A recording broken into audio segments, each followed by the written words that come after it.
everybody, it's Romania Black, and we're on episode 68 of Monster. Yes, Lunge showed up. Lunge's in RUHENHEIM, wherever that is, whatever that is, and he seems like he's got a lead. Is it to Bonaparte? I'm assuming, because at this point, Lunge is still on vacation. Tenma, forget about him. Johan, forget about him. But this Bonaparte guy, Lunge is trying to figure out the scoop and see what's up, and I'm really excited to see what Lunge figures out and what happens, right? So I have a few questions before, a few comments to answer some questions before we start this episode, but I'm really, really excited if you couldn't tell. I was like, yes, ready to dive in and see what this week's episode of Monster gives us. We're on episode 68. We've only got 74 episodes. It's all cranking up to the climax, and as far as we know, Johan has wisped away like a wisp of smoke, but Tenma and Nina are together, which is a good thing, and they're both okay, seemingly for now. But Eva's been left behind. Raekwon and Dieter are behind. I feel like at the end of it all, it's going to be like maybe Lunge, Bonaparte, Johan, and Nina and Tenma, right? And however things go down, Lunge is going to probably be there to get the scoop and do the little report at the end telling what went down. So we think. Maybe.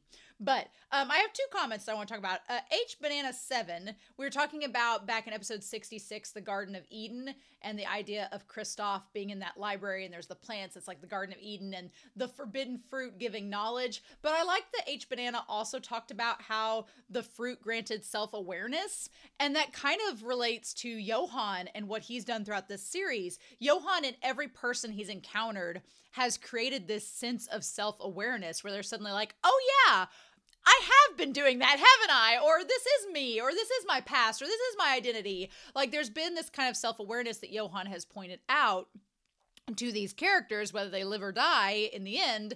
And that's kind of been his role as the serpent, right, in the Garden of Eden. So I thought that was really, really good to note. And also, as HBanana points out, Eva's character ends up being saved essentially by Martin. Martin loving her and saving her life by sacrificing his own. That was the kind of thing that Eva needed to kind of wake up. And her journey, we've talked about this in the comments, I honestly did not picture Eva's journey being this elaborate or this deep or this emotional, but I really loved it. So kudos. And speaking of love, Death to Boredom's comment, it was like Death to Boredom's comment on episode 66 was like I just kind of did a double take and phased out into another dimension for a moment. But they said, Grimmer, we talked about how Grimmer has kind of a negative connotation being like grim. But then they were like, well, your R's and your L's, sometimes Japanese get it mixed up. Like you have in some text, it's Lunge, in others it's Runge. They're like, instead of grimmer, maybe it's like glimmer. And grimmer is like a glimmer of hope for Tenma. And I was like, I got jaw dropped. I was like, Grimmer being a glimmer of hope for Tenma when he needed it back on that damn train when they compared duffel bags with one another.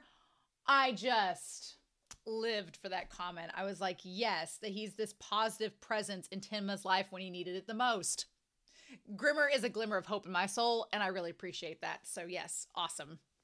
So thank you all so much for the comments. I want to give a special shout out over to our philanthropy tier over on Patreon to thank them for supporting me this month with Monster and other reactions. Everyone on Patreon goes above and beyond to support me in this channel and to keep me reacting and talking about anime and manga, which I really appreciate it. So for everybody that supports me, as well as those in the philanthropy tier, a special shout out to you all, and especially to Alex Cornejo, to Anime Annie, to Anna, to Danger Zone, to Destiny Marie, to Dana, to Be Happy, our moderator, to Eric, to Kiri, to Lyndon, to Loisiji, to Matthew Palfiniere, to Nameless Monster, to Shimoyama, to Sunspots, to Trails, and to Murphew and Translucent Men. And a special shout out as well to Anthony, who provided me the files to watch this series because my internet's been out the last few days and this was one of the only things I could react to, and so otherwise wouldn't have been able to watch this today. So thank you all so much. I greatly appreciate it. All of my love. So yeah, I'm pretty excited to dive into this episode and see what all we get. And see what old Lunge finds out, shall we? So we're not going to waste any more time. We are going to dive right into episode 68 of monster. And we're going to do that here in 3, 2, 1, and let's do this.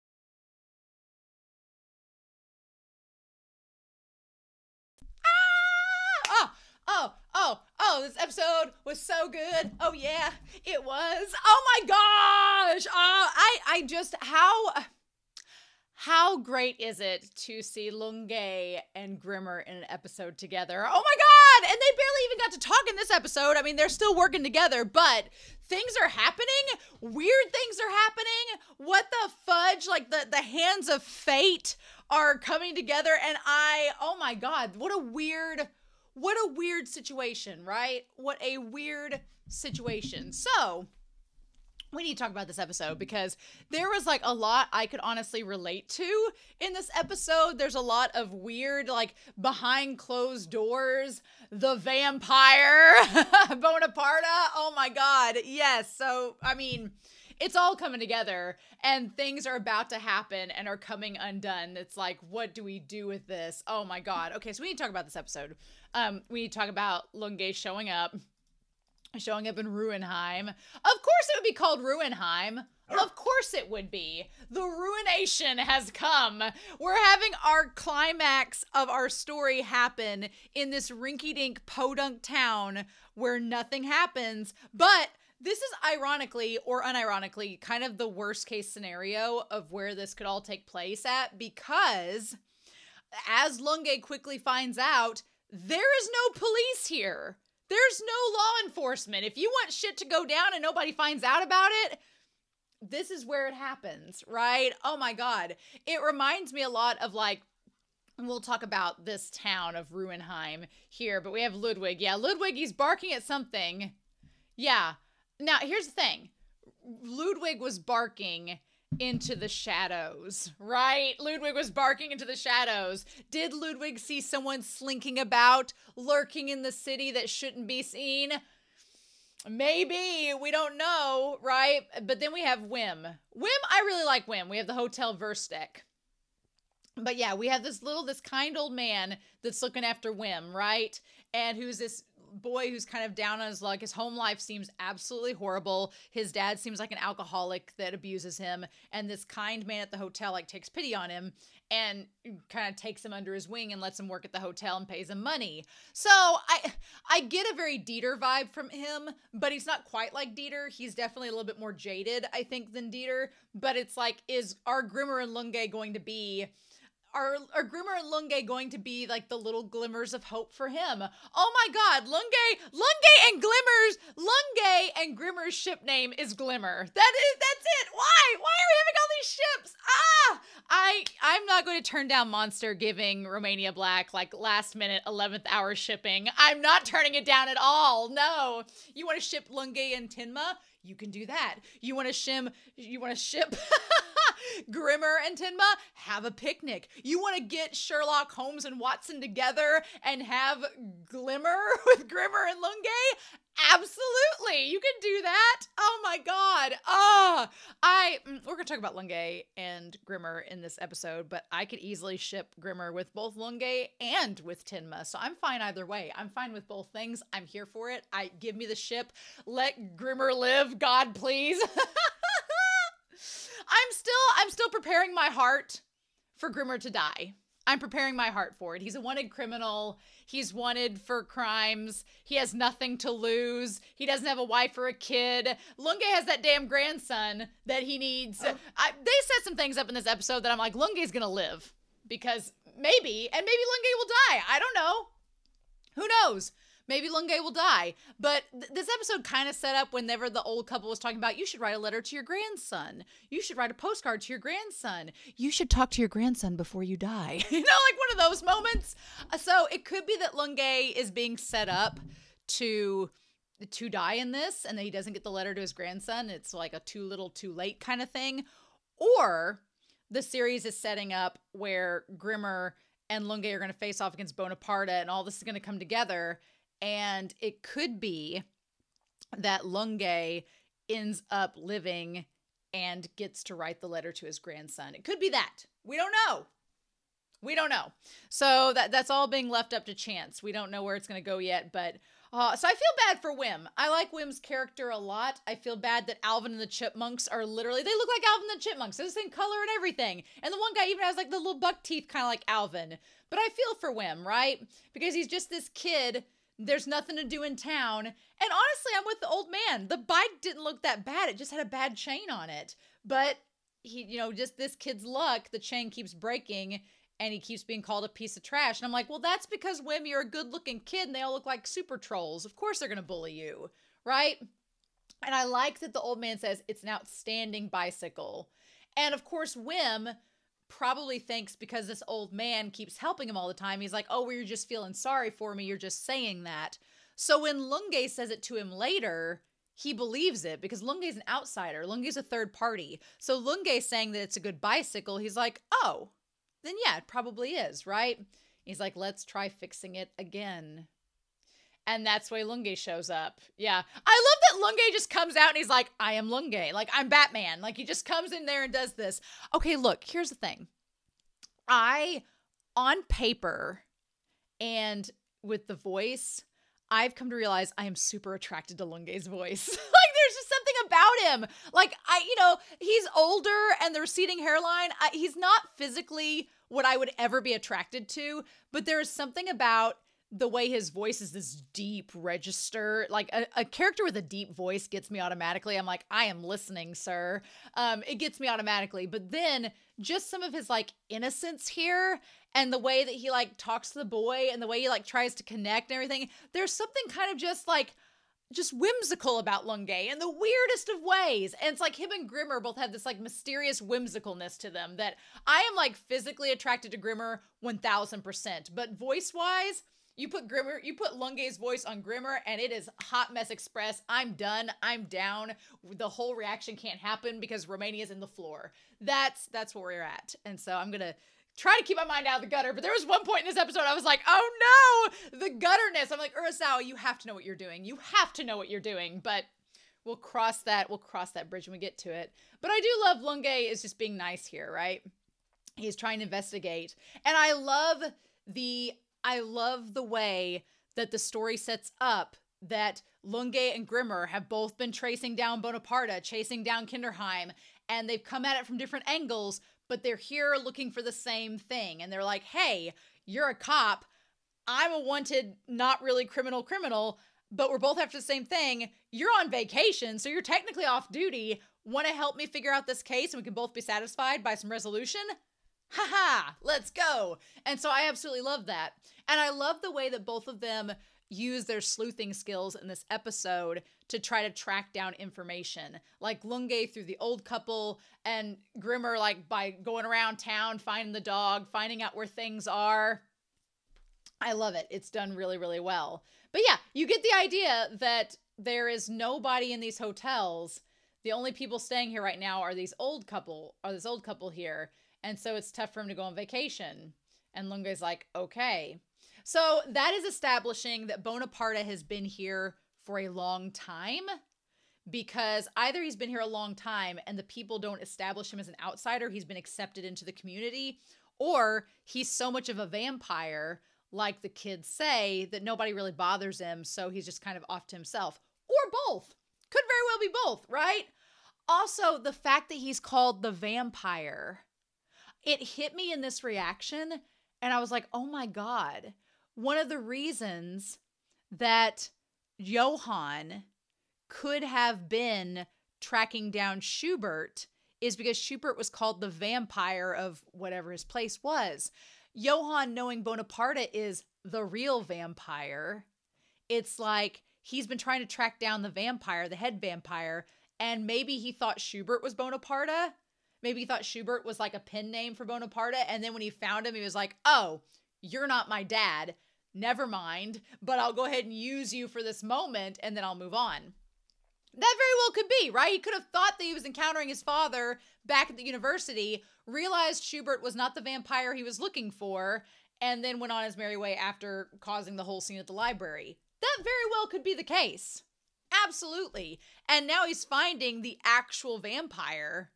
here in the woods. Also, all the guys saying, like the one guy is like, I found a real vampire, and calling Johann that. I just all the connections coming together at this point in the story are incredible, and I was eating them up this episode, right? And so, like, yeah. And when he asks, like, Lunge and Grimmer are really, really similar. They really are. Their personalities are kind of different. Their looks are very different. But he's like, how's the view from the room? Lunge was checking what the view would be like so that he would be like to see, like, am I going to be able to escape or get a vantage point to see people from this room? Kind of like what Grimmer did when he was picking out hotel rooms before. He wanted to make sure he had an opportune way of escape. And that's why he picked his hotel room strategically. Although he said you have the best view, and I'm like, it's okay. The view's fine. It's not anything to look at. It's kind of like when you go to like a city and they're like, oh, it's great views. And it's like in the middle of town. You're like, okay, this is decent. And that's when he's like, it looks like an outstanding bike to me. And this poor kid, Wim, like, I don't know if it's freckles on his nose or dirt or both, but I feel for him. I really like Wim's character. Like, he's a very relatable kid. So then we have this one police officer, the one police officer in town. That's it. That's your police system. And he's like, why is a BKA inspector here in this small town? Like, what's going on? And Lunge's like, how quick can backup get here?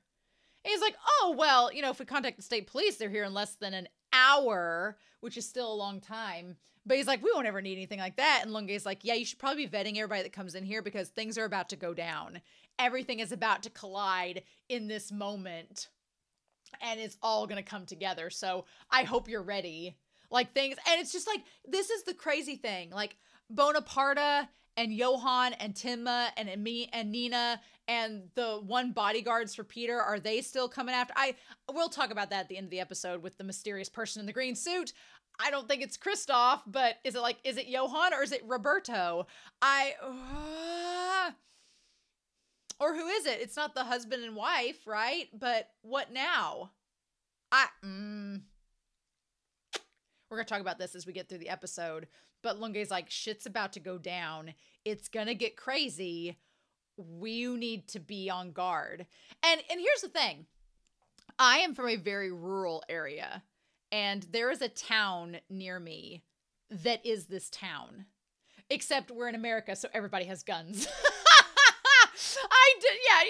It's America, so of course everyone has guns. So that's the only thing that's polar opposite. But here's the thing. Nobody just touts around that they have them. That's the thing about this episode. This little town, RUHENHEIM, it reminds me so much of a small Midwestern town where everyone knows everyone. Everyone can pick out where the outsider is like, oh, you're not from around here. Where are you from? We don't know you. And kind of instantly asks around. And not only that, but there's only like one police officer. The town I'm thinking of only has like one police officer, and it's the same thing. It's the damn wild, wild west out there. You go into town, there's like a lot of crime that happens in that town because there's one police officer and everybody sweeps it under the rug and it's like, oh, what happened? Yeah, it's pretty shady, right? And so this was reminding me a lot of it. But not only that, but the mentality of the town itself, like everything happening in this episode, I'm like, I've experienced that. When you go to a town and there's like nobody on the streets, it's quiet. Everybody is indoors, almost isolating themselves. Stuff happens behind closed doors. Like Wim's dad beating him up and then kicking him out. You can hear the talk happening inside the house, but nothing's outside where anybody can critique it. It's all happening indoors. The hotel and stuff, everything's happening indoors. When the dog gets out, like you see there's very few people on the streets. There's not a lot of foot traffic. Everybody's really quiet. They keep to themselves. The one girl says, I want to get out of here. She's like, I'm so used to this. And there is an aspect that Grimmer talks about where Grimmer's like, well, you shouldn't take advantage of this. Like you should, be grateful that this is a peaceful little town. And, she has like the Belle from Beauty and the Beast mentality where she's like, I want adventure in the great wide somewhere. She's like this poor provincial town. She doesn't want to be there anymore. And Grimmer's kind of like, you shouldn't take advantage of that because if things get crazy, you might be regretting having that peace and quiet. But here's the thing. We'll talk about the couple getting the gun once they win the lottery and all of that. But it's like he went out and went next door to the neighboring town and bought a gun and brought it back. Who the fudge is to say that the other people in this town haven't done the exact same thing, but they just aren't using it because there's no reason to, and they have no reason to think that they need to use it, but they have it anyway. And all it's going to take is for something crazy to happen, which it's about to happen, for these people to all go crazy. It is just like a little powder keg. And this moment, it's a powder keg. And what is about to happen is that a match is going to get thrown into it. And it's going to be just like the massacre at Kinderheim, where everybody's like killing each other. It's going to get crazy. And I don't know. I'm not ready for that. Like, I didn't think the climax of this series was potentially going to happen in this tiny little town. But that seems to be where we're headed. So, because there's no police, there's no law enforcement that's going to get there in time. A lot of stuff can happen in an hour. All they gotta do is kill this police officer guy, and then all they gotta do is kill this police officer, and then it could just be free reign. And we don't know where Bonaparte is. Somebody with a machine gun has killed a cat. And then nobody claimed to have heard it. So when did that happen? And did it have a silencer? Can you put a silencer on a machine gun? Things are getting crazy, y'all. Things are getting crazy. And he's like, you should check everyone who comes into this town before something terrible happens. Yeah. So then poor Wim, his bicycle's doing fine, but he changes gears and then he falls over. And then these mofos show up, kick his bike. They're just the worst. And then who'da thunk, but damn Grimmer shows up. I was like, oh my God, Grimmer, Grimmer, Grimmer. And of course, Lunge would remember him because he knows who he is because he's doing all this investigation. And Grimmer figures out he's a cop because he was a spy and knows to pick this stuff up. But then they're like, okay, so this conversation between the elderly couple, I was so freaking out about Grimmer, I didn't notice it. And so we had the conversation with the couple. And he's sitting there, Lunge is sitting there with the coffee shop at the lobby, and they're like, are you alone? Are you traveling alone? And he says, yes. And they're like, for work? And he says, no, for private business. And they're like, are you lonely by yourself? And he says, no, I'm used to it. And there's just some way that he's drawn there. There's some way that Lunge is drawn, and like his simple, innocent answers that make me so attracted to his character. And I can't quite figure it out, but there's just something attractive about like how simplistic but honest he is in that moment. And they ask if he has a family. I mean, I'm going after the sugar daddy here. He's a damn grandfather at this point. Old man Yowie. Can we consider Grimmer and Lunge old man Yowie? I don't know. I feel like this discussion is half unhinged. It's about to be more unhinged when we go to the sausage shop, but we're not there yet. And he's like, and they're like, oh, you have a grandchild. And they're like, grandchildren are great. Our grandchild knows us so well. I was just writing our grandchild a postcard. And then here's the thing. The older people in the hotel, they talk about writing letters and about postcards and about being able to communicate. And this line here that the older man says, he says, if you can't say something in person, at least you can write them a letter. And that's how you can communicate that way. He's like, why don't you write one? And Lunge kind of just thinks about it. And he's like, a letter to my grandson. And he's like, I don't even know what to write. And the way he kind of smiles at that, he's like, what would I tell my grandson? What would I say to him? Like, just a little simple smile on his face. It's really cute. And they're like, well, whatever you feel like. And then he said, maybe I could just draw a picture. And so then there's the postcard that Bonaparte has created of the scene there. And so there's all these tiebacks in this moment of him sending the postcard to Lipski. Like, in that moment, when Lunge says, I would rather draw a picture, I don't know what I would say to my grandson, he pulls out the postcard that Bonaparte has wrote Lipski, and it's kind of that same deal. It's like Bonaparte doesn't know what to say to his biological son. He doesn't know how to put it into words or what to tell him. So instead, he sends Lipski this postcard with the picture of the town, almost like it's saying, hey, come find me. Here's where I'm at. If you want to come see me, I'm in this town. Here's a picture of it. And sends it to his biological son to see if he would act on it. But Lipski doesn't act on it. Right? Ooh.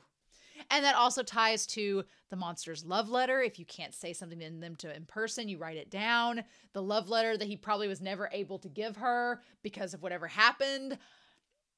You have that.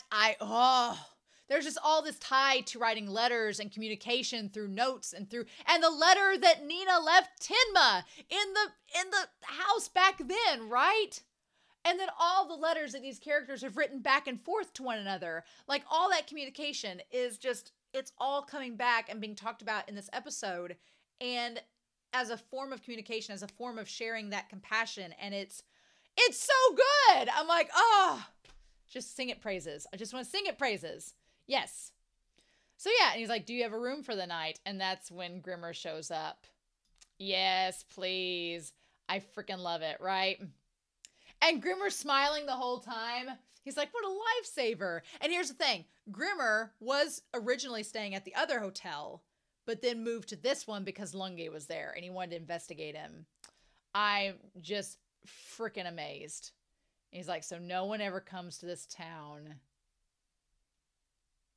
And then he's like, there was a gunshot. Now, here's the thing. They say, the one guy says the gunshot was just his car exhaust. Was it? So we think, right? So we think. Or has somebody paid off the police officer to not say anything? There is a thin, sheer veil of paranoia that is throughout this episode. When the boy is in the house, between the married couple, with Grimmer hearing the gunshot, like the one police officer being like, no, it was just my carburetor breaking down. Ha ha ha. Like, there's a thin sheen of paranoia in this town. And it's just like a powder keg. It's just waiting to go off, right? And I swear, this woman that buys the lottery ticket every week, like, I know people like this. I have family like this, that it's like every week you buy that lottery ticket, right? Now, they don't necessarily have as negative a viewpoint as she does. She's like, well, you don't earn us enough money. This is the only way we're going to be able to survive is if I win the lottery. I mean, they're not quite as dour and disdainful as she is, but it's still kind of the same situation. And I'm just like, oh my God. It's kind of crazy, right? You know people like this. And they're just like the stereotypical podunk town, like, couple. You just go to the gas station, buy your lottery ticket, and nobody talks in this town. Everybody knows everybody, but it's kind of quiet and weird. And then she says no one in this town even owns a gun. Well, we don't know if that's true or not because they went out and bought 3. Why did they need 3? There's only 2 of them. Like, you just don't know, right? And this town keeps everything closed behind closed doors, so there's also no way to tell for sure, right? Oh my God. And so then she has the lotto ticket. Yep. And she lost again. She's like, because you jinxed me. And meanwhile, the one lady's looking for her dog, Ludwig. He's nowhere to be found. And they're like, calm down, Mrs. Hillman. And that's when Grimmer, being a literal human golden retriever himself, is like, well, I'll go look for the dog. And that's perfect for Grimmer because now he has an excuse to go around town, ask everybody what's up, and be like, hey, I'm looking for this dog, but also, have you ever noticed anybody that's, new here? And that one man throws it right back in his face. He's like, yeah, you're an outsider. And Grimmer's like, you got me, gal. Just like leaves. It's great. Like, the way that we get to see them slew things so casually is so great. Mm-hmm. And Grimmer just takes it like, oh, and the fact that you're being pointed at, oh, Grimmer. So yeah, there's another hotel, Bergbach. And the one guy says that nobody stays there and that, some degenerate couldn't take the bark anymore and shot the dang thing. And then Lunge and Grimmer, we see them meeting up there. I'm like, I always kind of wanted Lunge and Grimmer to be in a scene together, but I thought that was a pipe dream. And I'm like, that's not going to happen. And then it does happen. And you're like, like, it's so good, right? What do we do? What do we do with that? So exciting. Yes. So excited about it. And he's like, the search continues. But then Lunge looking back being like, he might be somebody I want to follow. And then, of course, we have Wim and, like, the dad throwing him out of the house and giving him the money to go get a drink. And he's like, I don't have enough. And then that old man just pops out of nowhere. That old man is like instantly there. He's like, hey, Wim, don't worry about it. Come on over here. We'll get you a drink. it's like the town knows what's going on. And this old man is nice enough to treat Wim kindly, right? And Lunge's watching as well. And there was a part of me that wanted to know if Lunge was like gonna go all Rambo on that dad. Like there's just a little, it's like Lunge and Grimmer both, we've seen from Grimmer. Like Grimmer has a Bruce Banner moment in this episode where he's like, you really ought not to sneak up on me. You don't want to make me angry. You wouldn't like me when I'm angry. Like he has a Bruce Banner moment. Grimmer does. But there's a part of Lunge that's just like, he would go in that house and kick the shit out of those people and then just walk away. Like there's a part of me that kind of thinks he probably would. But Lunge is also a professional. It's not his business. But he's observant and he's taking notes. Right? Okay. Can we talk about this sausage scene at Mueller? Yeah, look. You could have had Grimmer eating anything, right? My mind's going to be in the gutter for the next 10 seconds, so you're going to have to humor me. Look, Grimmer could have been eating anything. You could have gave him a pretzel. You could have gave him, like, some schnitzel. I don't know. You could have gave him, like, a baklava. I don't know. You could have gave him a damn burger. You could have gave him a damn glass of tea. You gave him a pale sausage to put in his mouth, and you expect my mind to not go in the gutter? I was like, oh, so this series hasn't given me any shippable moments, damn it, in a while. Let me have this. And then he's just eating it with a big old grin. He's like, this is delicious. Uh-huh. And she's like, uh-huh, sure. She's like, it's rare to see a customer so happy with their food. And he's like, really? He's like, good food is good food. And she's like, it's just a sausage. And this line, he's like, this is the face I make when I'm eating something good. I'm going to just drop that there. Let you play around with it. You can get in the gutter. I'm digging myself out now. We're not going to talk anymore about it.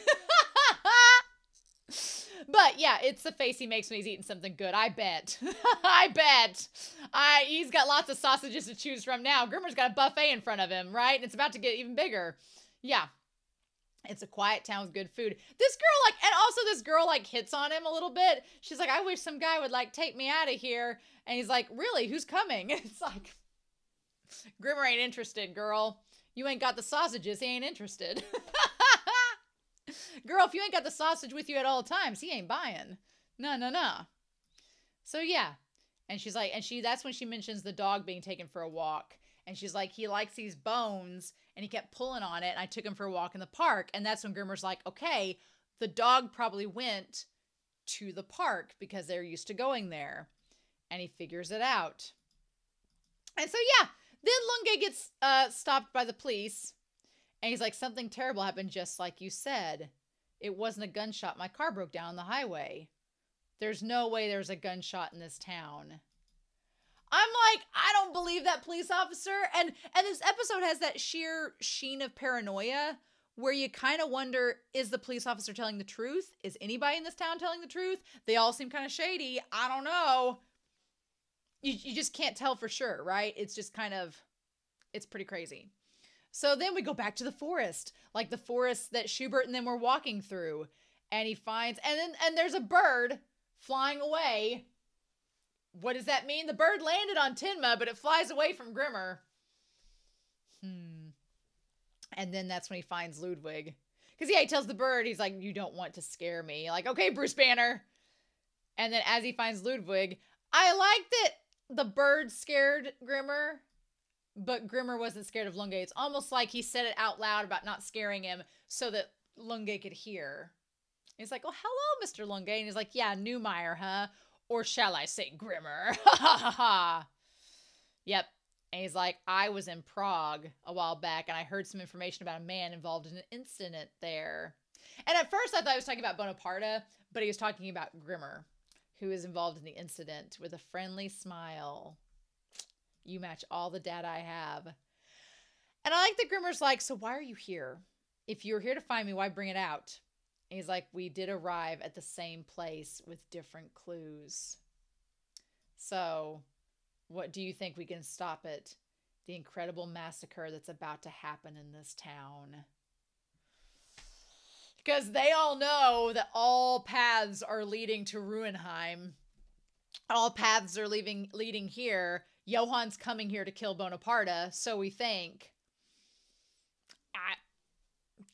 Okay. Now, the question is, though, the interesting part of all this is the couple winning the lottery. Because I don't think that, that's just is such a random thing to happen. It's almost like fate, right? That it just randomly happens. And I feel like the couple's going to kill somebody. The couple has the guns. They're paranoid. They're freaking the F out.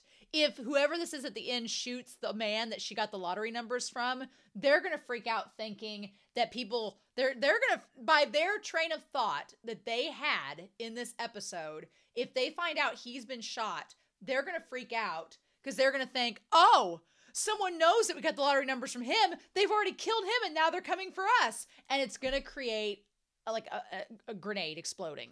It's going to be the fuse in the powder keg that blows it up. And who knows? The couple may end up shooting someone. I don't want the couple to accidentally kill Grimmer or something. I will be pissed. Nope. I don't want this couple to accidentally shoot Wim or somebody else out of panic and fear. Like, there's no reason for that. That would be really stupid. Or Sal, don't get any ideas. I don't want that to happen. But I could see them, like, in the middle of this chaos, causing this incident, and then Bonaparte or Johann or someone trying to use the chaos as a means for them to escape whatever's about to go down. Do I think that the climax of this show is going to happen here in Ruhenheim? It could. It could happen here in Ruhenheim. The climax and the final battle could happen here, and the couple that wins the lottery who are paranoid could create a somewhat diversion with their actions that would lead maybe Johann to escaping, and then maybe Tenma sneaks out and corners Johann or something. I could see the climax building up here in Ruhenheim, and I could see it happening in Ruhenheim, and I could see the resolution happening away. And then we get like an epilogue. Maybe. I don't know. I did not think we were getting here to this point. This episode was a complete surprise. I didn't think this was happening. I assumed when Lunge showed up that maybe Bonaparte was here, but it's crazy. But yeah, they win the lottery and they freak out. And then, of course, Wim's getting kicked and stomped by the kids. They're like, we left it out west by the vampire's house.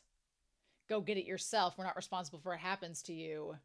Which, that the vampire's house gave me very much Sandlot vibes, where if you've ever watched the movie The Sandlot, it's from the 90s, but like the kids, there's this rumor that there's this old man with this like terrifying dog that live in this house, and if you hit your baseballs over to his house, you never get them back. Well, they hit a baseball over there. You find out in the story, it's from the 90s.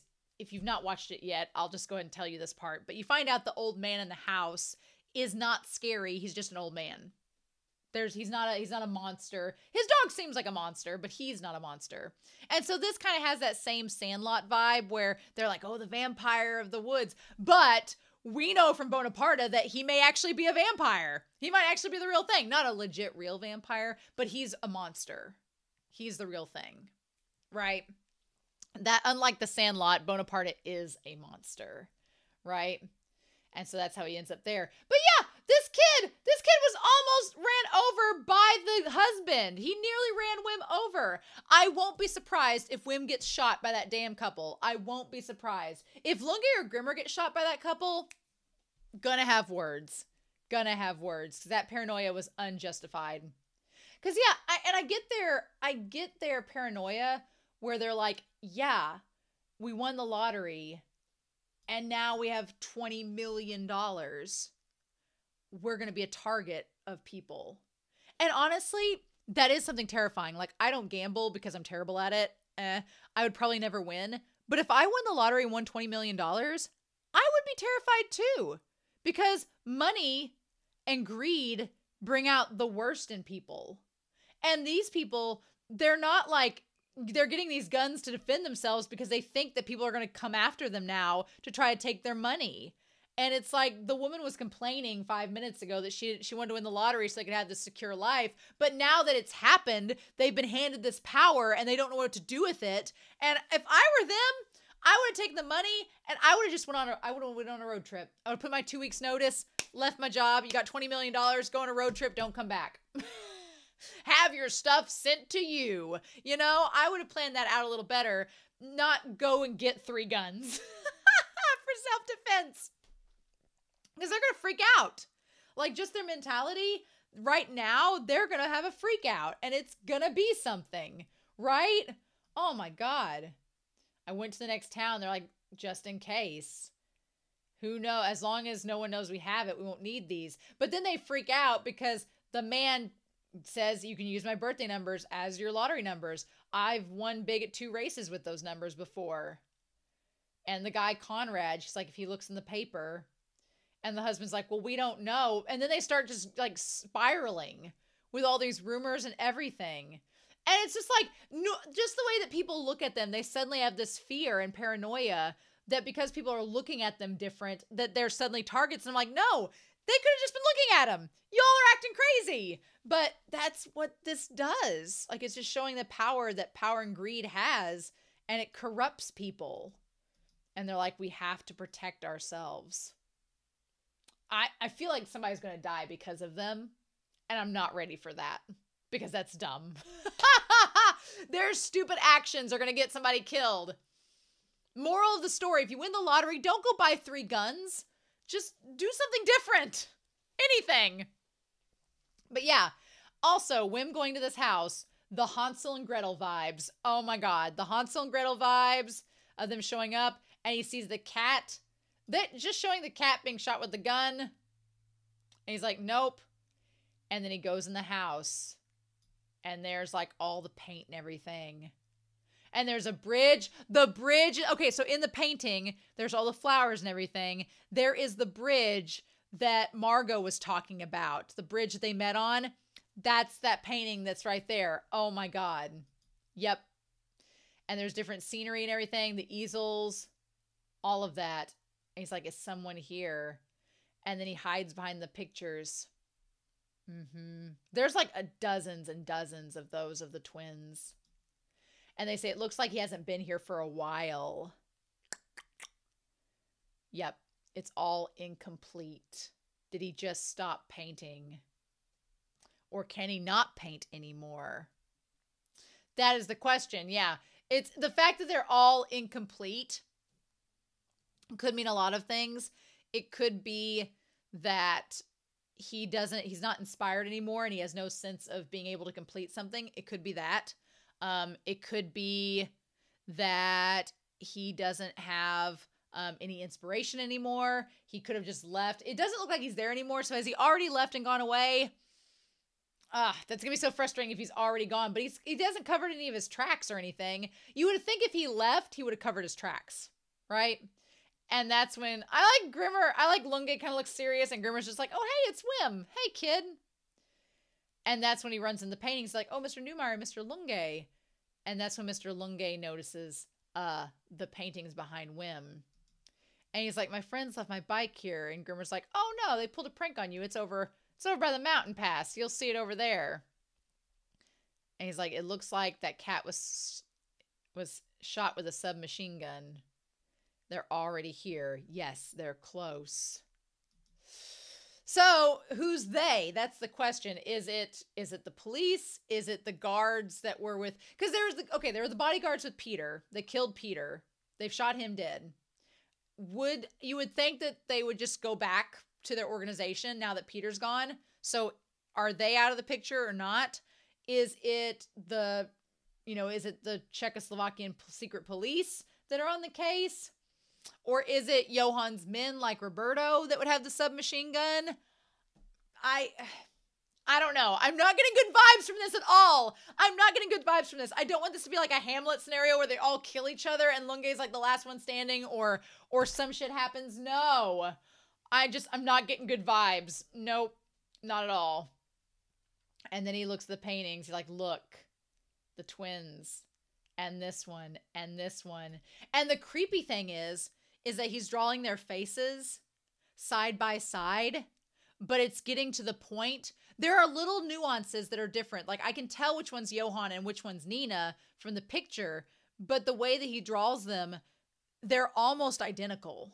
And it's getting to the point, like, the more he draws them, it's like he's trying to remember who they are and keep remembering them, but he hasn't seen them since they were 10, so he doesn't know what they look like anymore. And the pictures are incomplete too, right? They're all just drawings, and it's like he's having trouble telling who is who. And he's like, I was on Tenma's case when they were 10 years old. Were these painted back then? And he's like, how many are there? No matter how many he drew, it was never enough. Like, he was obsessed with them. Oh my God. I also like the idea that Grimmer and Lunge have been walking around talking to each other enough that they kind of know each other's story now. Glimmer is the Lunge and Grimmer ship. I just don't know. So then, imagine this. Old Conrad's over here pulling on these weeds, these vines, that you could easily hang someone with, the lingonberries. Right? He's pulling on these vines. And then, okay, is it Johan that's walking up? I want to see who this body again. See if we can pick out who it is. Because he says, yeah, there's a body. Is it Roberto? I think it's Roberto. Look at that hand. Look at that meaty hand. That meaty hand. I bet it's Roberto, damn it. I haven't seen you before. Yeah, with the, yes, those nails. I bet it's freaking Roberto. Because he wasn't dead. The last time we heard about him, he was going after Eva. And then he was going after Eva.